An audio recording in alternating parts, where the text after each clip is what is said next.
Texans versus Lions today, joint practice. We got boots on the ground, boots on the ground, boots on the ground. Cody Stutes is live in Detroit. It is SNL. Cody, let the people know what went down.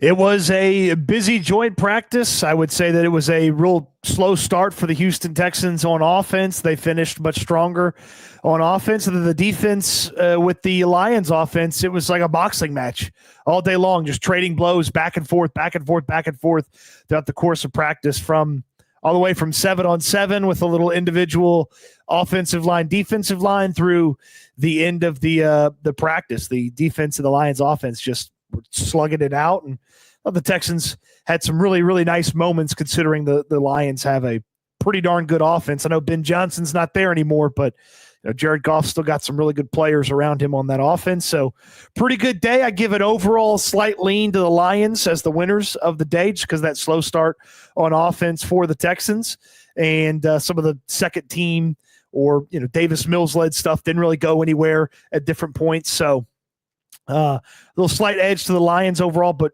plenty of stuff to like about this practice from the Texans' perspective, and then a couple of things to certainly clean up. Yeah, and the health is obviously the main concern. What was the status of health? I understand Azeez had a rest day today. Well, so Azeez has been, he's been out for the past couple of days, and DeMeco Ryans called it a minor thing. It didn't seem too serious, but they're about as, open with injuries as all the college textbooks you and I owned, which was to say not open. And that's something where is Azeez in danger of missing week one because DeMeco said minor injury on August 21st? Probably not. But I wouldn't expect to see, Azeez out there until, probably sometime next week. So, that was really the only thing I didn't see. This is what you love in a joint practice. I didn't really see anybody limp off. I didn't really see anybody, need to tap out or take a break or anything like that. Everybody stayed up for the most part. There were a couple moments where the rushing attacks got a little aggressive and guys were headed to the ground. But from an injury standpoint, you come out pretty clean from this one. It looked like everybody was pretty safe. Yeah, I would agree with that. That's really all that you want is the health. That's the main thing. You mentioned the slow start on offense. Take us through what that looked like, the slow start on offense. Cody Stutes, by the way, live in Detroit. If you're just getting in, you're already 300 deep, just 3 minutes into this. So we appreciate everyone for rolling through. Cody Stutes out there in Detroit. Have you eaten spaghetti yet? That's the plan for this evening. I don't want to hear that's the plan. You have to eat it because we've told you got to pay off the teas. No, I'm going. I'm just telling you that I'm doing it tonight. I didn't do it last night. Yeah, but I better than that's the plan. That's the plan is usually how you get out of something. I would have done it last night, but I landed after it was closed. So there you go. It's on the docket to do this evening. Mom's spaghetti. Yes, it'll be good. So the offense just they stunk to start. From 7-on-7, Stroud threw an interception in 7-on-7, and a lot of stuff hitting the ground. And some of it was good coverage. Some of it was just a little bit off or a little bit behind. This is very much going to be an offense that needs to play in rhythm and needs to be on time. Now we'll talk about some improvisation from CJ a little bit later on in this practice, but early 7-on-7 with the offense, and then those early team periods, just it didn't look good. The ball was hitting the ground a lot. Stroud was having to get rid of it. Stuff was caving in on him from the left side of the line. There were a couple times where he got flushed out. He just tried to do something with the football as he was running, and a lot of times it ended up as an incomplete or it was out of bounds because a guy was chasing him, and it just felt very disjointed to start. And he threw one behind Nico Collins, and he tried to go deep to Nico at one point, and then it just wasn't far enough or deep enough, and the Lions were able to come underneath and bat it away. And then he got a little bit going with some short stuff, but it just wasn't blocked well. It wasn't in rhythm. It wasn't on time. And it definitely felt like when they got their first kind of chance to breathe a little bit, when special teams went out there, it definitely felt like they honed in on what they needed to do to really get things going. Because if it stayed that way the whole day on offense, that would have been a wretched day for the Texans to sort of, preseason finale, so to speak, for the offense. But it just, everything that we talked about had gone wrong was going wrong early on for that offense, with bad protection, behind receivers, not on time. And then the Lions, they got some decent players in coverage. I mean, they made some good coverage plays. So you mentioned the Nico thing. I think this is just something to just keep an eye on, because I don't know. I think the margin for error for the Texans offense is going to be larger than usual, because I think the defense, I talked about this yesterday, it's my 2/3 theory, where if 2/3 of the phases are elite, then that kind of lowers what you need from the offense. But you're going to have to capitalize on big plays. A lot of times you're probably going to have to finish strong. If the offense is going to struggle, and we anticipate there will be struggles, the offensive line is not in the clear by any stretch of the imagination. We anticipate that, but something to just kind of keep an eye on is the connection between CJ and Nico when it comes to deep balls and touchdown balls, because I think arguably his worst throw of camp was in West Virginia in the right corner of the end zone to Nico Collins when Nico was wide open and he overshot him. And then we saw the preseason game where probably should have had a touchdown, but kind of missed that throw to Nico. And you can always read CJ Stroud as to whether it's a bad throw or not. He talks about his body language. It's actually kind of easy to read, like when he makes a bad throw or he feels like it's a throw he should have made. And then you mentioned that one. So it'll be interesting, like when the games actually count, to see what their chemistry is like with the deep ball and everything else, because there have been a few examples now, and you were there to see this one, of him and Nico not being able to connect, specifically on deep balls and touchdown balls. Yeah, so I thought this was interesting. CJ said that if it looks like they aren't on the same page, it's usually because they haven't run that play before. But it's kind of been the same thing 3 times in camp, that it looked like maybe they didn't quite connect the way we thought they would. So I don't quite know that I believe CJ when he said that, yeah, if it looks like we're not on the same page, we hadn't run that play yet. He got deep, he was open, it didn't connect. Like, I don't care what the play call was, you got to make the throw. But again, slow start for the offense, but pretty good. I do want to mention during 7-on-7s, so they had, the way it was set up was pretty cool. Both fields, offense for the Texans over here, offense for the Lions over here, and obviously the defenses. But then they put the big uglies way on the far side of the other field. And I don't know that many people were watching, but I had the binoculars and I was watching. Very first rep, and I was excited to see this one. Penei Sewell, Will Anderson, and Will Anderson put a whooping on Penei Sewell. And as I look down there in 101s, that defensive line was constantly just boom, boom, boom, just right around those offensive linemen for the Lions. I did not see very many successful reps for the Lions in the times that I got down there. I had a Will Anderson taking care of Penei Sewell. I had a Daniil Hunter flying past whoever he was trying to block him. Dylan Horton got a guy at one point with a really nice move. So really impressive stuff from the D-line on the far field in one-on-one individuals, which they didn't do that against the Panthers. So I was excited to see him do it against the Lions, and to have Will Anderson sort of set the tone, just whooping Penei Sewell, who's one of the best tackles in football right off the bat. That kind of got me excited for what the defense might bring to the table. Also in 7-on-7s, if you're a linebacker and you got to defend Jahmyr Gibbs, you're in freaking trouble. He's a freak. We'll talk about Jahmyr Gibbs a little bit later. He's a freak, man. I don't know. I wouldn't even give David Montgomery the football. Now you mentioned the start by the offense, a little bit sluggish. What about the defense? How did they start?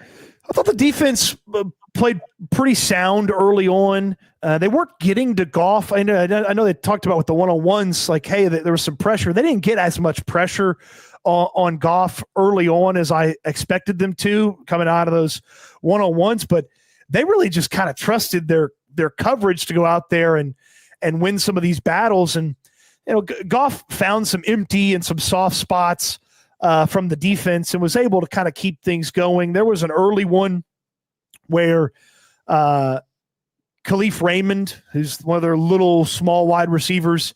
Goff kind of dumped it off to him, and Raymond took a good angle at Christian Harris, hit a nice juke on Harris, and then kind of kept going for a score.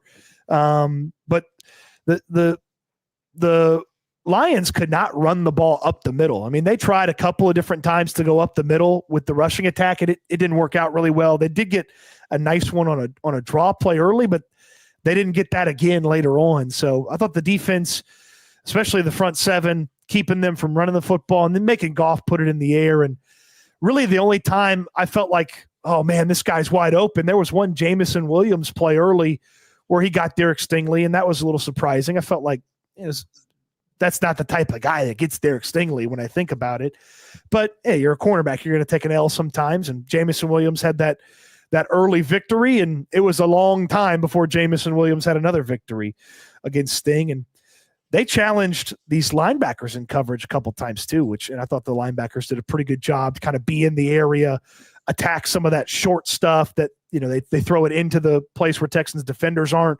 Oh, they did a pretty good job. EJ Speed was flying around. Was EJ in for Aziz? How did they line up at LB without Aziz? They do that. They just kind of mix and match with their linebackers. They put all the different guys together at different times. Patriot nickel and all that. Patriot nickel. Yeah. Okay.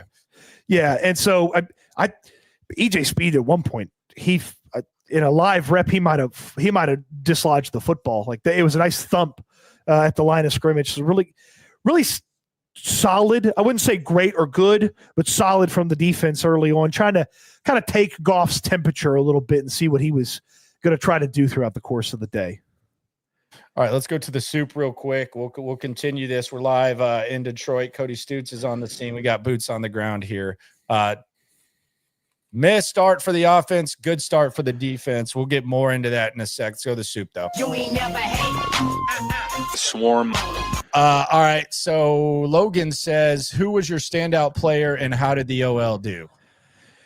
Yeah, OL's pretty slow start, but by the end of practice they were moving some things and they got the running attack going, which was really good. So I'm going to put Jake Andrews was moving some bodies there at center, and they've got the Lions have Tyleik Williams, a rookie out of Ohio State, really highly touted defensive tackle who's a rookie. And I mean, I only saw him really get in there once, but they moved some bodies on the line of scrimmage. And when they settled down, that's when the offense started to look a lot better over the course of practice. And then my standout on defense, I'll probably give it a tie between Darrell Taylor and Tim Settle. And then on offense, Nico Collins was incredible, but it feels like a cheat code to just say, oh, well, Nico Collins. So I'll go Jalen Knoll. Okay. Real nice day from Jalen Knoll. Taylor and Settle, huh? How about that? Three highly touted rookie wide receivers on the field today. Isaac Tesla on Detroit, and then obviously Higgins and Knoll. And Knoll was the best rookie wide receiver on the field today. How about that little Tim Settle day? Shifty Mike says, who do you think the starting DTs will be? I think it's going to be Rankins, and it's either Settle or Edwards. I know that's kind of a weak answer, but I mean, I think it's kind of going to depend, but I think it's kind of a platoon between those two.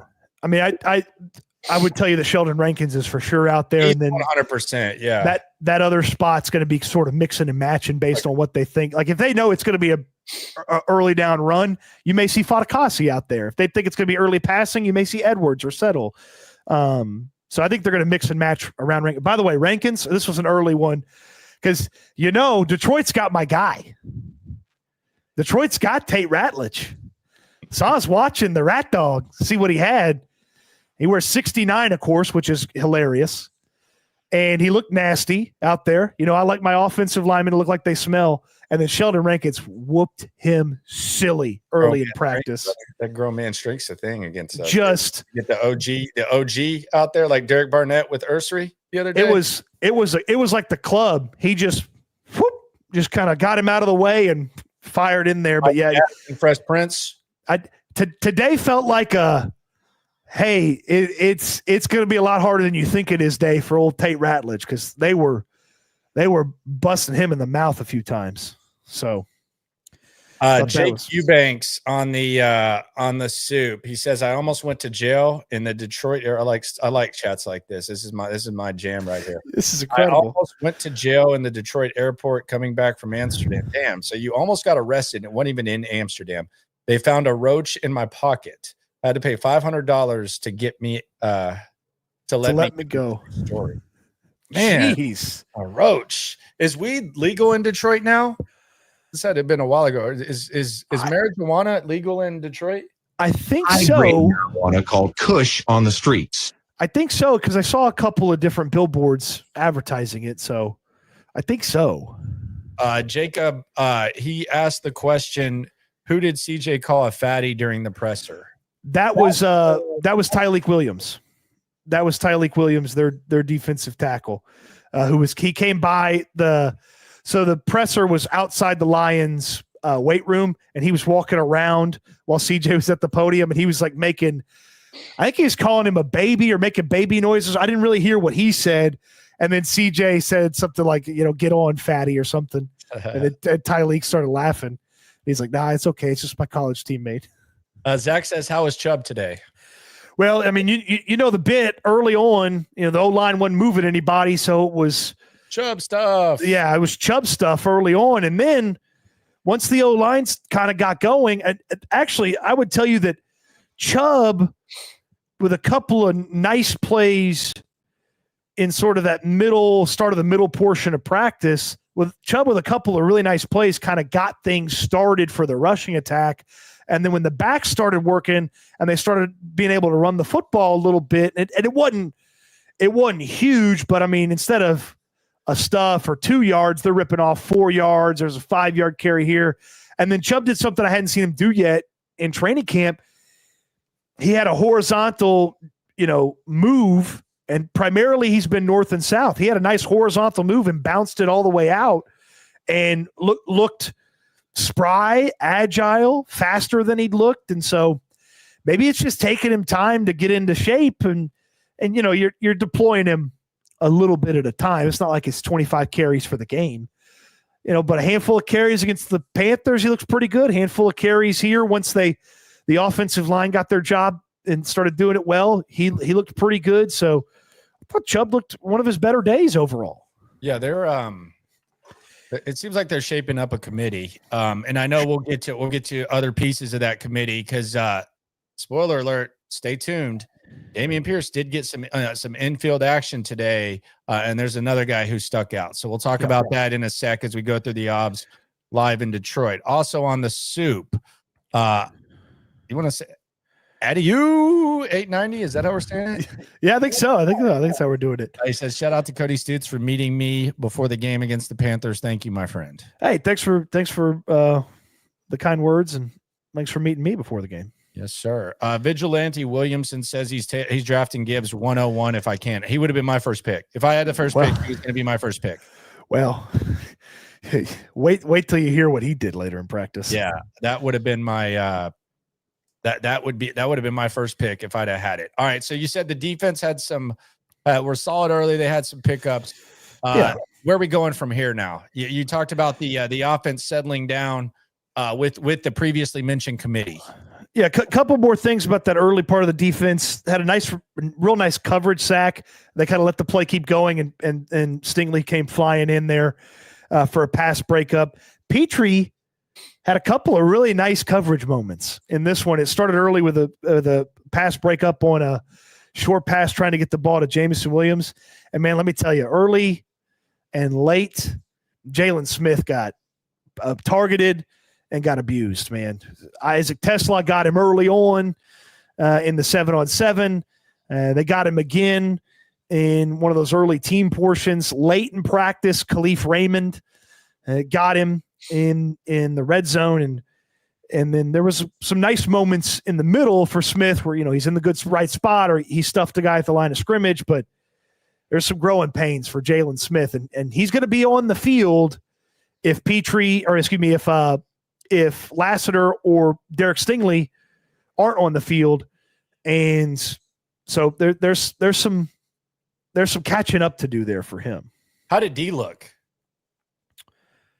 D? All right, we're moving on here. You said the offense settled down with the running back committee. Let's talk about the backs now. Yeah, it's so Chubb kind of got it started, but there was a Woody Marks moment where, again, just when he turns on the Jets, he goes, man. He goes, hit it out to the left side up the sideline. There was a play where I didn't see exactly how it started, but I know the ball ends up in Jimmie Jordan's hand. I don't know if it was a dump off to him or he started with a handoff, but he had an explosive play out of the backfield at one point, just flying down the field. And I thought it was Woody Marks at first because I just saw the two. Then when he turned around, I was like, oh, well, there's Jimmie Jordan. And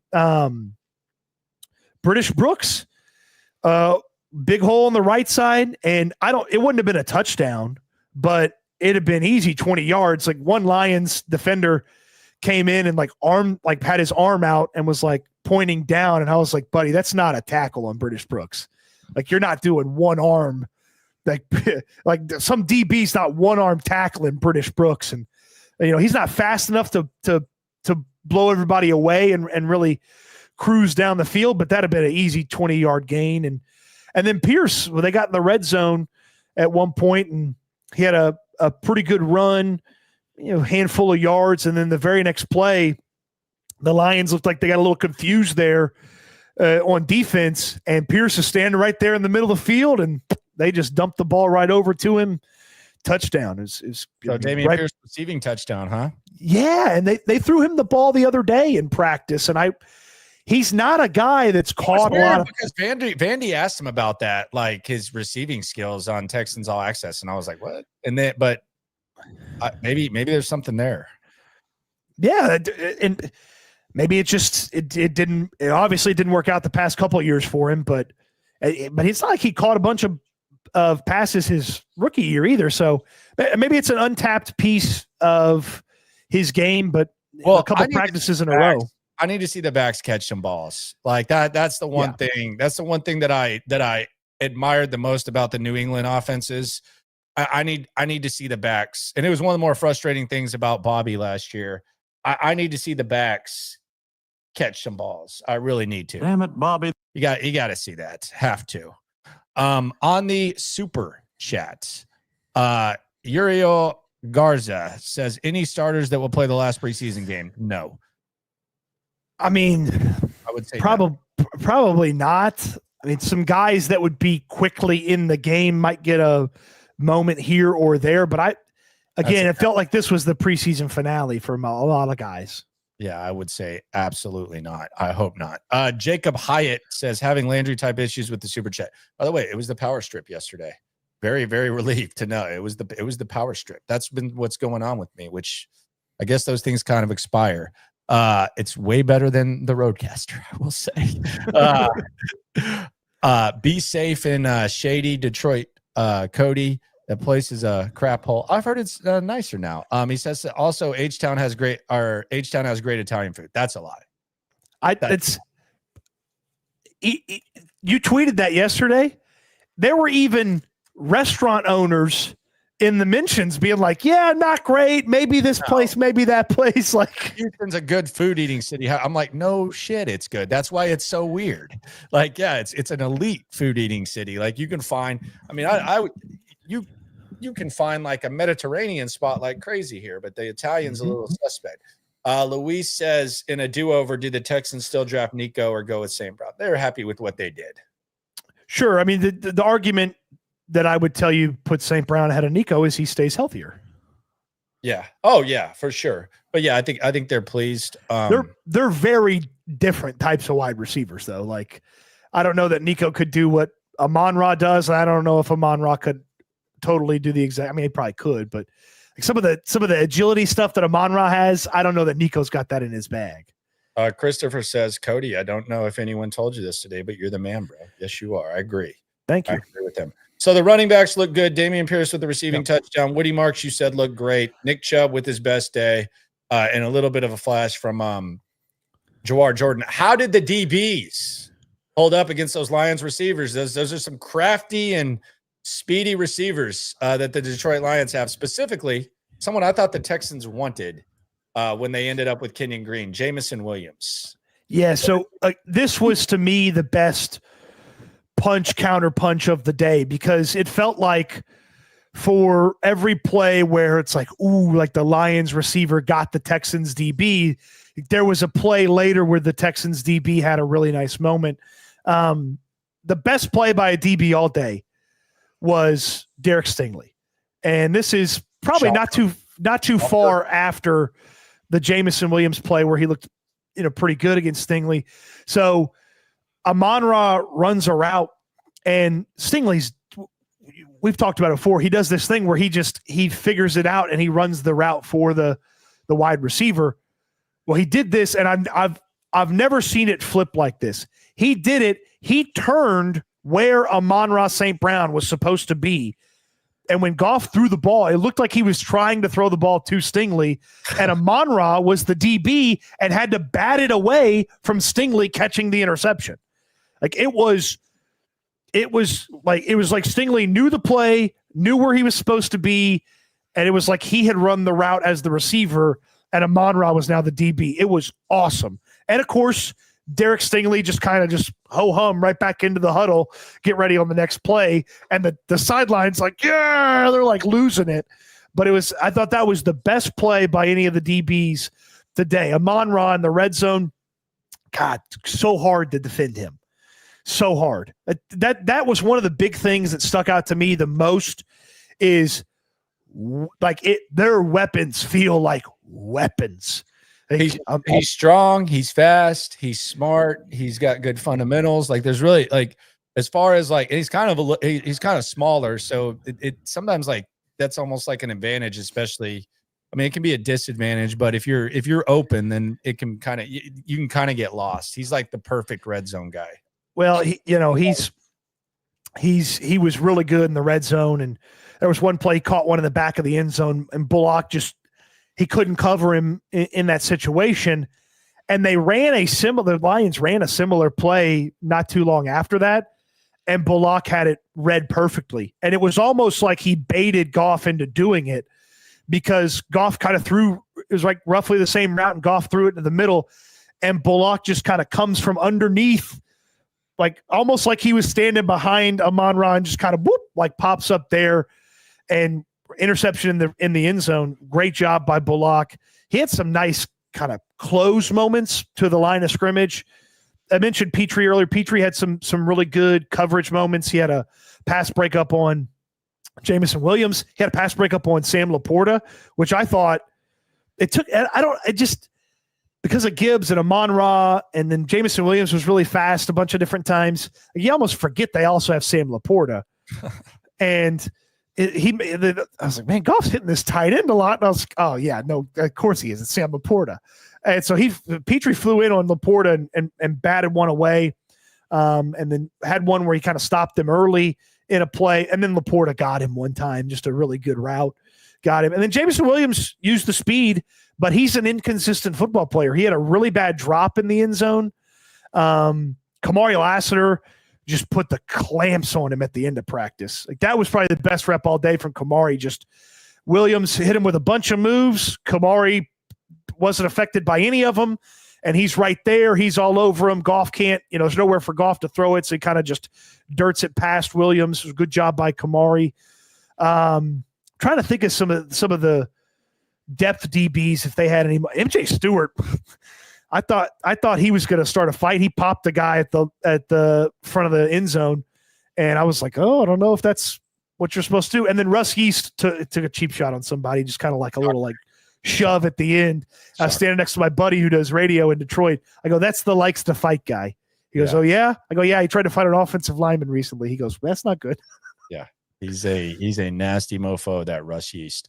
On the suit, James said that he thought Stutes caught a stray in the presser, talking about the chubby line. Oh, that's what I'm wondering. Yeah. No, that's probably what he's thinking. No, he was talking about Tyleek Williams. Okay. His former college teammate. Next, Nico. Let's get into the Nico. You said he had a good stretch. What did What did Nico look like? He just again, the shakiness early. None of it was Nico's fault. It's O-line and Stroud one getting it.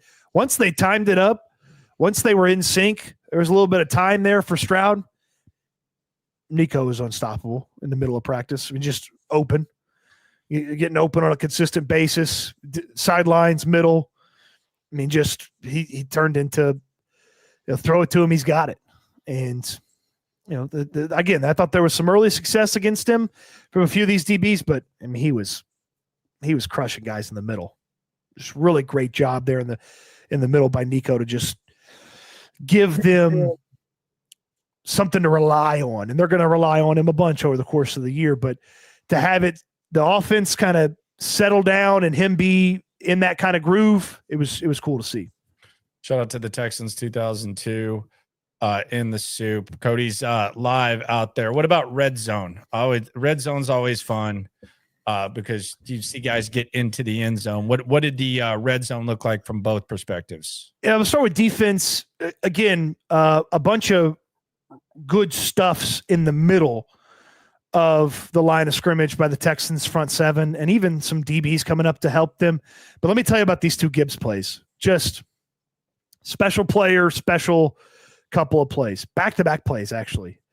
So first one is a handoff, and he takes it right, and it's well blocked. The offensive line got out there on Will Anderson, and he was kind of gesturing to some of the other guys after the play, and Gibbs hit the edge, and no one was there, and he just turned the heat on, and he scored his, from 15 yards out. So speed to the edge, and then turns it upfield for the touchdown. And I was like, not many guys that can do that. And the Texans certainly don't have a guy that can do that.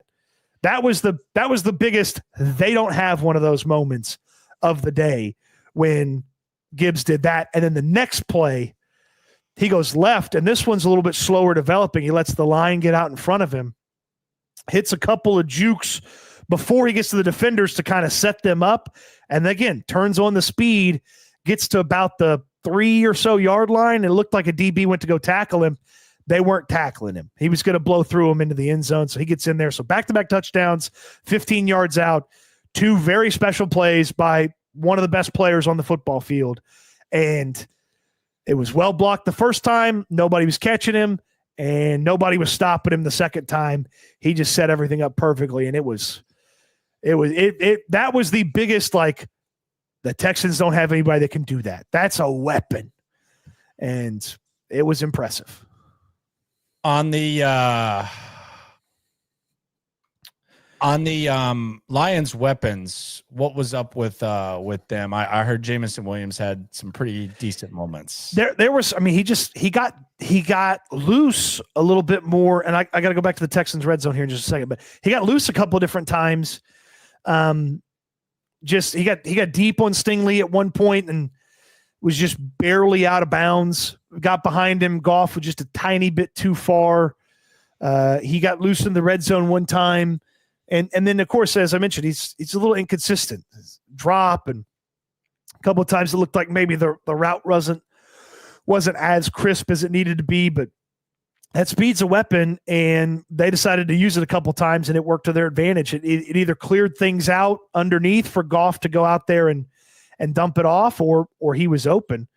And Laporta was really good at different points. Just if a linebacker ended up on him, it was almost automatic that it felt like Goff was going to get to him. Toe did a good job closing to keep it from being a big gain, but Laporta didn't have any trouble getting open against him. I mentioned the success he had against Petrie. And then Amon-Ra and Gibbs were really just like, those are dudes. That's just, the two run plays by Gibbs, and then a couple of really, really good plays in the red zone and over the course of the practice from Amon-Ra St. Brown. And he's a tough guy to defend. Feels like they got two, first round picks in fantasy. I know fantasy's not the end all be all, but they got two of them. Well, and they find ways to support them too, because they'll throw Amon-Ra short stuff. They'll let him have long developing stuff. They'll throw it to Gibbs. They'll run him inside. They'll run him outside. They find ways to make it work. Let me go back to the Texans in the red zone, because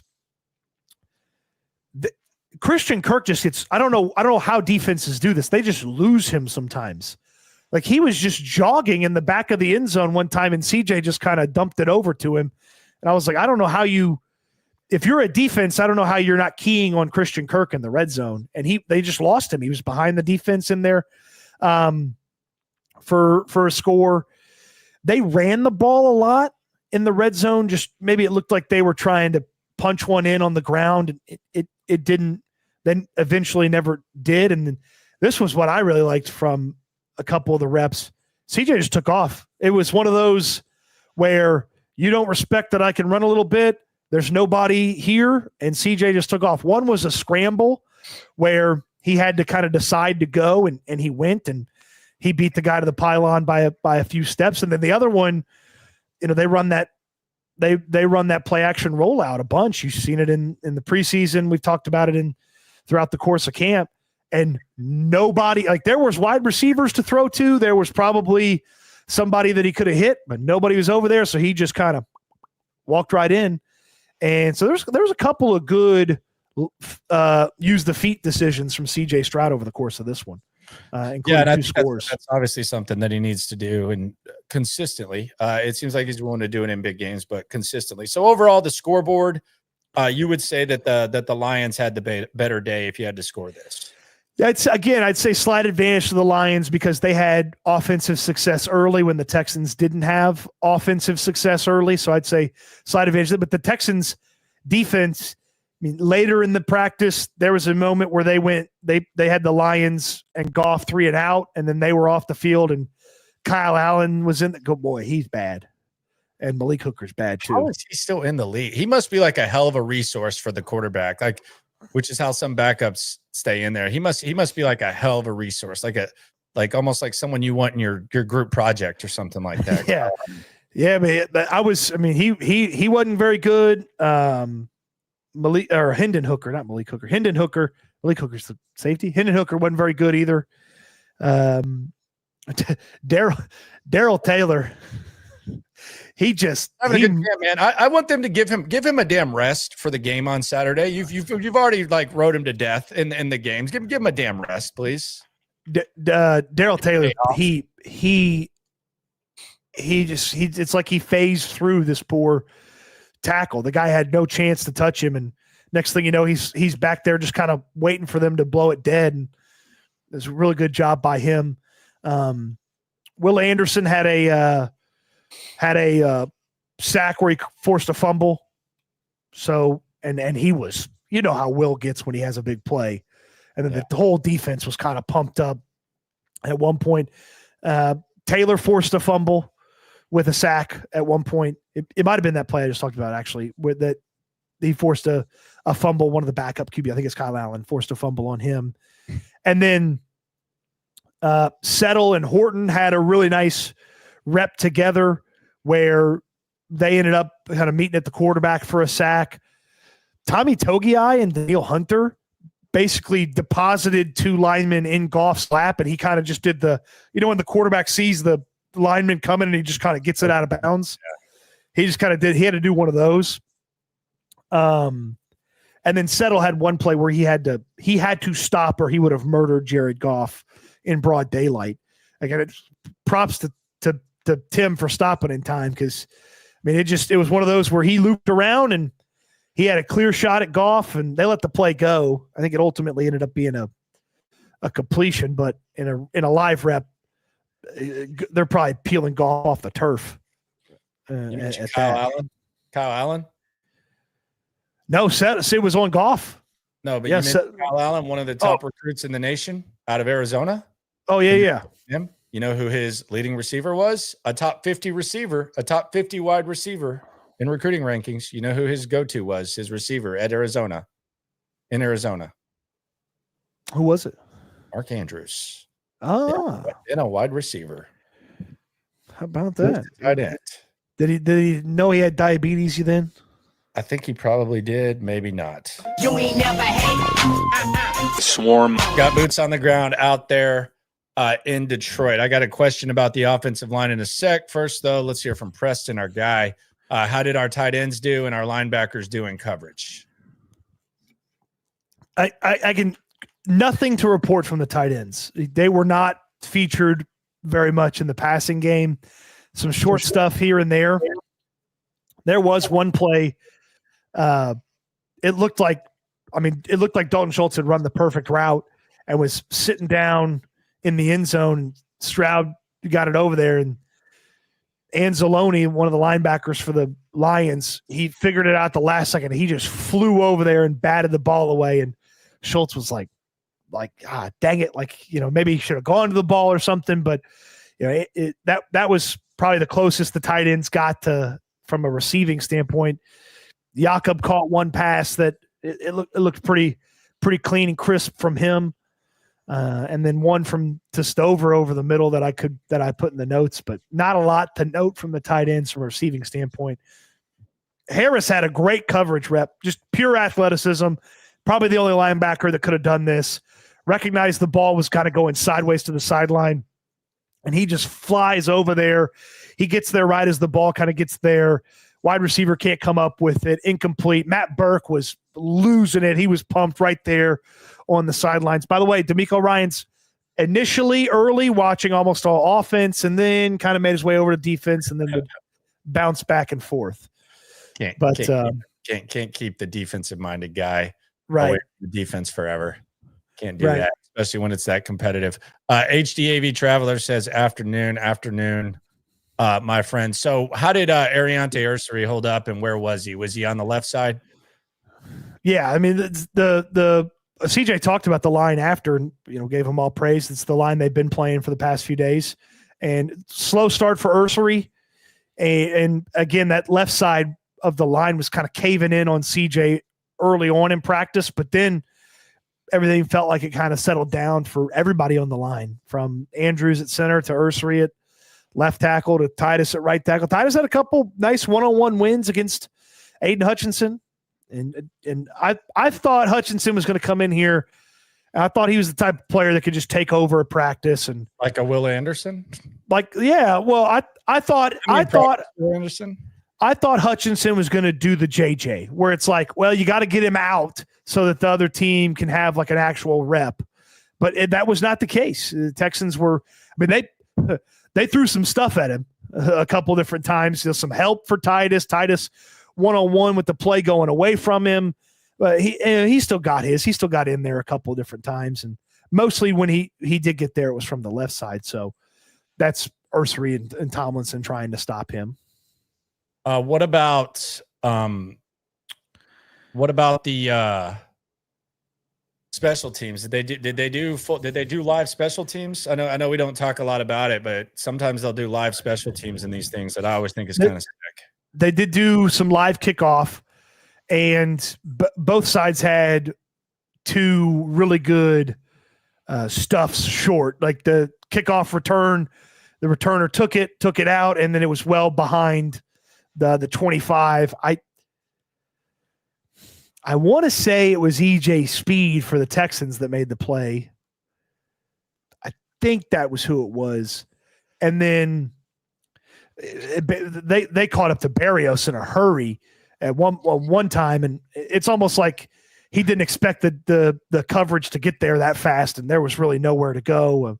They didn't do a lot of special teams. They tried both kickers in the field goal to tie, touchdown to win scenario at the end. Both kickers hit pretty long field goals, including Kaimi hitting had to be over 50, probably 54, 55 in the wind with it chilly outside. How chilly? Chilly enough that the Detroit people were telling me it was cold outside. Oh, wow. Yeah, we know Kaimi hates that cold weather. So there you go. That's nice. Yeah, no, I thought it was weird when he had the giant, like sideline coat on and then he ran out. But, he was – I'm kidding, obviously. Well, I mean, we've seen the way he acts when it's cold. That's why he's my spirit animal, because I feel you on that. Yeah. So, I mean, really, and then Kaimi was – I don't know exactly how many times he kicked the field goal today, but when there was open space at different ends of the field, he was just booting it. And I feel like I only saw probably one miss on the day. And it's still Ferguson as the long snapper, the guy they just signed. No signs of Brinkman. Does it feel like to you? Yeah, what's going on with that? I have some feelers out to kind of figure that out, because it's if he was just hurt, you'd just go with Ferguson and you'd put Brinkman on IR or whatever. But there's something else there. But so we'll see if we can get to the bottom of that. Yeah, it's hard to tell if a long snapper sucks or not. Like, I mean, John Weeks never got hurt, but now you got a different long snapper and the kid's not there. It's pretty weird. So I don't know what the hell to think of that. That's really interesting. This guy was the long snapper for the LSU national championship team a few years ago. Oh wow! So him and Derek Stingley and Austin Deculus. And Austin Deculus. That's correct. Those rings. We said Austin Deculus is a legend because he can make his game room look like he's the biggest badass ever. He's just got to put like his LSU jersey, the national championship, the ring, all that, and then he just got to put all his jerseys and like his helmets and stuff up and a Saints jersey, because that was his little hiatus away from the Texans. The hometown, like he just put the Saints jersey, the Texans up there, the national champion, like all that. Like Austin Deculus is going to have like the man cave from heaven. He's one of the few guys with the bling too. Got that. None of those Alabama guys got rings. He's got it. They ain't got it. Yep. That was during the Saban drought. I say, quote, drought. Does it feel like at safety? There's really nothing to see here. Like MJ Stewart's the guy. CJ Gardner-Johnson's going to be back. Like when the Gardner-Johnson injury first happened, like it was like, okay, well, this is an opportunity for yeast. And then we don't know when Jalen Reed's going to be back. He's walking around, but it's not like he's like on the side ramping up. But it does just feel like the safety position was just a complete nothing to see here type of vibe.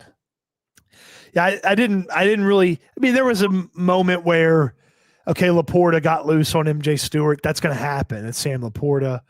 And then really Amon-Ra with Bullock was the only time that I saw Bullock feel like he was, on the receiving end of Detroit's success. But they let him play that center field and just kind of keep everything in front of him. And I feel like he does a pretty darn good job of it.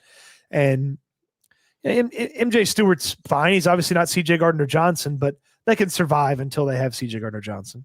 We're about 800 deep. If you're not already subscribed to the channel, do us a solid and subscribe. Be sure to like it as well. We got the boots on the ground. It is SNL locker room at 10:30. Houston football, the best written word when it comes to Texans. Cody's got you covered there, and we're all a part of that. So the other thing with these joint practices is everyone always says, well, is there going to be a fight? Is there going to be a fight? It seems like it was pretty calm, where you said Russ Yeast, he always is trying to provoke someone to fight. Like it's always, that's how he's probably got like 6 of those this camp, where it doesn't matter to me is what I call it, where you stick your hand out and try to, if they're down, you're down, but you're not really going to be the aggressor. And then you said that MJ Stewart laid the wood in red zone on the goal line, but there were no, this seems like just the overall vibe from what I'm gathering from you is it was kind of a respectful practice. I think these two teams do respect each other. I agreed. Foley Fatukasi was pissed about something at one point, but and he was sort of jawing as he walked off the field. And my radio buddy in Detroit was like, "Who's that?" I go, "He hasn't been practicing. He should just go to the sideline. He doesn't need to be jawing and starting a fight, coming 3rd, 4th practice back or whatever." That was as close as it got. I mean, there wasn't even like a bunch of like, how sometimes they stare each other down after a play. Like there wasn't even a lot of that. And the way the two coaches talked about each other, obviously both former players. Dan Campbell was very complimentary of DeMeco Ryans and the Texans in his press conference before practice. He's trying to strive to be Dan Campbell. So, I mean, like there's a lot of respect there. And DeMeco is a player. He's a player who likes players. Like he's so anytime if you did anything, he's going to respect that. Campbell said, "Hey, I think the Texans are great. I think they're always going to be in close games because they play really hard and their style of their approach to games keeps them in games. And then he said, I think they're going to be a juggernaut for a long time. And I was like, that's a hell of a praise there from Dan Campbell's.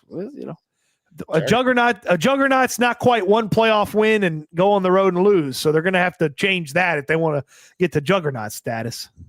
You ain't never hate. Swarm. Super chat 320. Should we sign Brian Robinson? I say no. I'm not interested in dealing an asset for a guy that a team has just quit on. Like it's one thing if they had like a bunch of really good options where you're like, damn, like they're loaded. They just got an extra over there, but they just quit on this guy. Like Chris Rodriguez, a 7th round running back who didn't even play but one game last year at Arizona, and the artist formerly known as Austin Eckler's the running back room, and they're like, take him, get rid of him. It's like that's weird to me. So I don't think there's anything there. Well, my question would be like, if you do this, like, are you doing it because you think Mixon's done?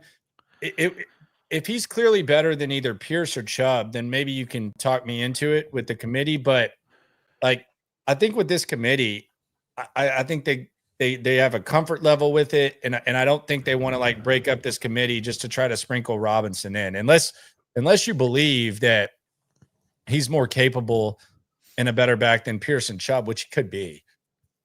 Then that's why you do it. But I don't think they're like desperately working the waiver wire for a running back. Like if you ask me, like what positions would the Texans be looking at, like when cuts are made, I would say tight end, perhaps. Yes. And I would say offensive line anywhere, perhaps.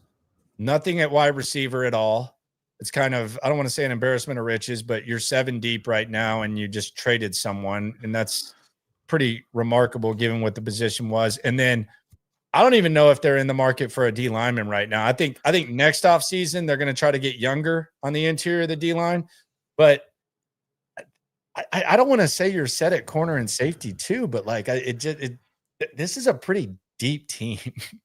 Sure, yeah. The D'Amico Ryans has asked for depth for the past 2 off seasons. It feels like he's a lot closer to having a level of depth that he's really comfortable with than he has been in the previous 2 years. And I would also say, too, about the running back room, everybody's got a very clearly defined role. Like Chubb's the hammer. Pierce changes pace for him. Marks is the pass catcher extraordinaire, maybe third down back, and then Dare is Mr. Trusty on third down. It's like everybody's got a very clear role in that initial committee that you may need while Mixon heals up. Would agree. On the soup, Zach says, did anyone make you feel better or worse after today? Are we pretty much locked in on what the players are? I don't know that anybody made me feel worse. Jalen Smith's had some tough moments the past. I mean, the joint practice last week, he got cooked a couple times. So it's like, I don't feel worried. About the same, how can he bounce back from those? How can he play from those? So wouldn't say that. A couple of really good coverage reps from Petrie against a couple of really good players that catch the football in Gibbs and Laporta. And I'm kind of like, okay, could he be 30% better in coverage than he was last year? Like that'd be a pretty big improvement. And that would at least keep it from feeling like it's like almost an automatic catch.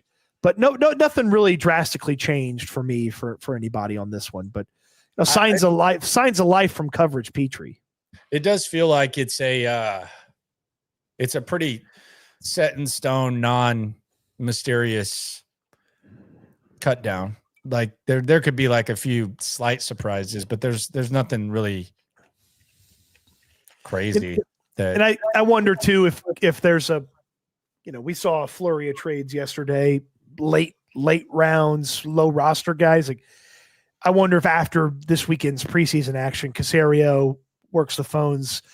Hey, D'Amico, I like this guy. You like this guy. Let's go ahead and get him in here and not go fight for him on the cut down. Like maybe someone like that replaces somebody we think is going to make the roster. But it feels pretty clear where they're going with a lot of these positions. Yeah, it's kind of shaped up for better or worse. Another thing that D'Amico talked about today, he was asked about Jimmie Ward. The report coming out yesterday that there's a civil suit, and I do like to make clear, like, a civil suit is someone accusing someone of something. So it's always going to be the worst case scenario. Not saying whether it's true or not, but a lot of times, like when you're mixing in what his charges are, and then all of a sudden a civil suit comes into play, those two get lumped together. I think they should be separated. And the civil suit came out. You can go check it out. ABC 13. Very dramatic, by the way. Second line on there by, I think the guy's name is Mo. But D'Amico weighed in on this, and I don't want to say it was emphatic, but they're letting this play out. He knows Jimmie Ward very well. He's letting this play out in the court system. And as emphatic as he could have said, he said that they're going to let that be the case. Yeah, he said, be careful about allegations. You hear one side, you don't always hear the player side, and they're going to let the entire process play out. It's worth noting, even with no legal situation, Jimmie Ward would not be ready right now coming back from his foot injury. So there's still they have that to wait on in addition to the legal standpoint as well. So they're going to let it play out legally. Tony Busby's involved now on the civil side. There's obviously an actual charge and in court that's got to play out as well. That's, in the legal system, that's not a civil situation. So it's going to be very much wait and see on if we ever see Jimmie Ward. So yeah, and there was a chance we might not have seen him anyways, as you said. But yeah, the civil thing I think is a little bit different, and we have experience covering civil suits, and we try to put our journalistic education to use when it comes to such things. And I know we have some fun at the guy's expense sometimes, but Aaron's going to be all over that.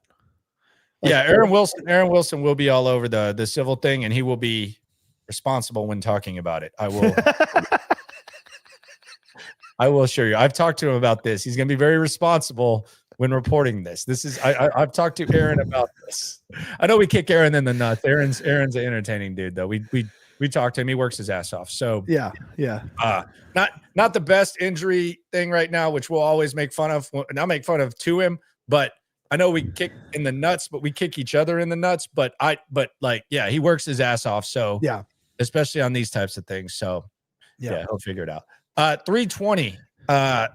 He said that his wife is making homemade lasagna tonight. She made the sauce and the pasta. I'm like, damn, she made homemade lasagna sheets? Jeez, that's badass. Damn, man. Am I the only one that would rather just have a homemade lasagna? Like, I don't like going to an Italian place and getting like lasagna. It's always got to be chicken parm for me.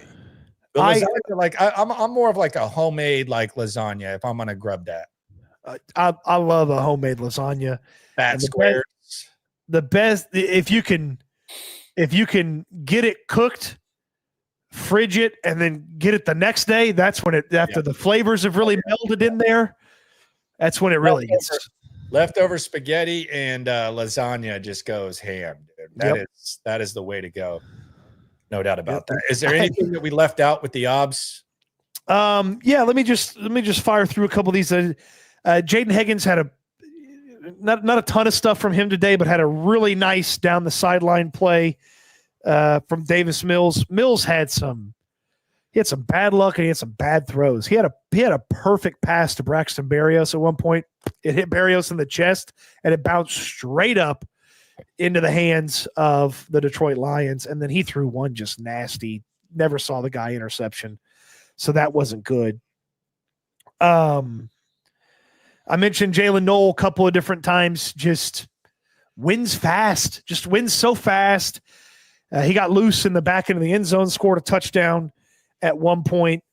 I said all the stuff about how, hey, Jalen Smith had a tough day. He stoned the guy at the line of scrimmage in the red zone. It was a really good play there. Let's see here. I think that's it. Coverage sack on CJ in the red zone. Oh, there was one CJ, and I don't know if they did the thing where they're changing the downs really quick. It wasn't just first down, second down, third down, fourth down. They changed the downs. It was fourth down, and CJ dirted the ball in the red zone. It's like, if you knew it was fourth down, you got to give somebody a chance, even if there's nothing there. So that was probably one of my big criticisms of the day for CJ. It's like, just give somebody a chance, throw it up. Yeah. Berrios and Watson ran into each other on a Davis Mills touchdown. They both ran to the same spot, ran into each other, and the Lions guy was right there to pick it off. That was annoying for the other 9 guys that those 2 guys didn't do the right thing. Damn it, Bobby. Oh, wait.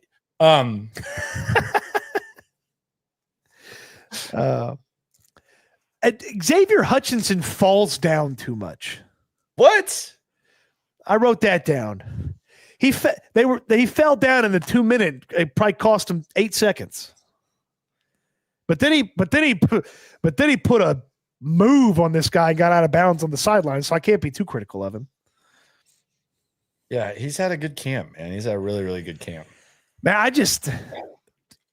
I don't know what his top end talent is, but it feels very much like they just trust him to go out there and do some of the things that they need out of the wide receiver position, especially when they're trying to. Time there's 2 minutes, he's in. Yeah. Time there's 2 minutes, he's in. And sometimes you see a Gumbawale too when they're in that type of situation. It's almost like he's like a specialist when it comes to just chaos, which is like kind of like the whole Dari is like a good in chaos type of guy. Like I feel like Dari would be able to handle traffic very well. Like he just like the moment we always talk about is like the Tampa Bay game where it just feels like whenever there's something chaotic, Dari Gumbawale just handles it. But yeah, I agree with you. It seems like Hutchinson, anytime they're doing something situational, they have him out there. And man, let me tell you, Irv Smith was doing his damnedest to try to make the team today, and it just was not working out for Irv. Stuff in the red zone, sidelines, good coverage on a play, and he's kind of getting up and he's like, like almost had it type stuff. It just Irv might be the practice squad guy, man. He might be the guy. Like, I just was thinking about his situation as I'm like, this guy's like right, maybe right there, and just the ball can't find him the right way, or he doesn't make this play, or he doesn't make that play, and you're just like, all right, well, sorry. That's how life goes sometimes. Sometimes it'd be like that. Barnett and Togiai combined on a sack and got a hold while doing it, which was Togiai was in on a couple of just like combos with the end that he got in there on Goff. And Danielle Hunter and Penei Sewell was a treat to watch those 2 guys, because Hunter was throwing all sorts of stuff at him, and Sewell was ready for this and that, and that was the matchup that I think they ended up on the most. And it's just 2 elite guys at their job, just back and forth. And Hunter got him a couple of times. I thought Penei Sewell had a pretty good day against him, but that's about it. I think that's everything here. There we go. Iron sharpen iron, if you haven't heard that before. So face a really good football team, make it out pretty healthy, and now on to the preseason and then the cut down day, which is going to be fun. That's going to be 4 days from today. Tuesday. 5 days from today. So we got y'all covered on that. Cody, appreciate you for having the boots on the ground. People, appreciate y'all for coming through. 800 deep. Please subscribe to the channel if you're not already. We very much appreciate you. Some people have called it stoots on the ground. So the boots on the ground, stoots on the ground. Okay. No, ta-dum-da-dum-da, or we're getting the crickets, huh? Okay, that's mean. I like astute observations. I don't know about the stoots on the ground. Well, if you like astute observations, just be on the lookout here in the next couple of weeks. Okay, there you go. Appreciate y'all for coming through. Be sure to subscribe. Be sure to like. Be sure to ride along. Be sure to always remember, when it comes to this Texan stuff, we're all in it together. Eat good, sleep good, be good. We'll talk Texans again soon. Thanks for watching, everybody. You better eat the mom spaghetti. You promised the people. I will do it tonight.